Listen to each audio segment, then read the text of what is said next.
उसमें रखा कि भाई किसान की कृषि की लागत बढ़ती जा रही है। आज जो किसान सम्मान निधि दी जा रही है वो बहुत कम है और महंगाई के अनुसार उसमें वृद्धि होनी चाहिए। तो मुझे लगता है सरकार के सामने हमने विषय रखा है और आगामी बजट में हमें ये चीजें देखने भी मिलने वाली हैं। दूसरा विषय था कि ग्रामीण विकास।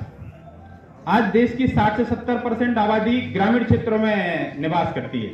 शहरों के लगातार विकास हो रहे हैं, सारी सरकारों का ध्यान शहरों की तरफ रहा है, लेकिन गांवों का विकास जिस गति से होना चाहिए था वो विकास उस गति से नहीं हुआ है। तो भारतीय किसान संघ ने इसकी चिंता करते हुए एक ग्रामीण विकास की दृष्टि से वहां के समग्र विकास हो, वहां के युवाओं का विकास हो, वहां का जनजीवन का स्तर उठे, इस दृष्टि से वहां पर ग्रामीण के लिए एक बड़े बजट की मांग की है।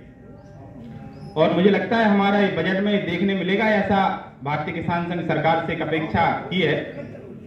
इसके साथ ही हमारे जो कृषि में जो हम उपकरण का इस्तेमाल करते हैं, चाहे उपकरण हो, खाद हो, बीज हो, इन पर बड़ी मात्रा में जीएसटी लगती है, जिससे किसान चूंकि उसका इनपुट नहीं लेता है, व्यापारी होता है तो उसका वो इनपुट लेके उसका क्रेडिट ले लेता है, उसका पैसा उसको रिटर्न मिल जाता है जो जीएसटी उससे ली जाती है, लेकिन किसान एक अंतिम उपभोक्ता है।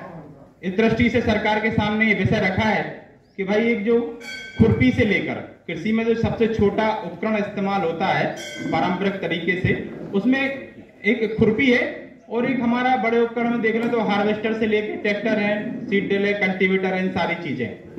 तो इन सारी चीजों पर जीएसटी कम करने की बात की है या फिर उसे पूर्ण तरीके से समाप्त करने का विषय सरकार के सामने रखा है और उनसे आग्रह किया है कि भाई यदि आप कृषि की लागत को कम करना चाहते हैं और कृषि की उत्पादकता में लगातार आप वृद्धि करना चाहते हैं तो सबसे पहले आपको एक कृषि की लागत कम करनी होगी, तभी किसान को एक खेती लाभ का धंधा बन सकती है।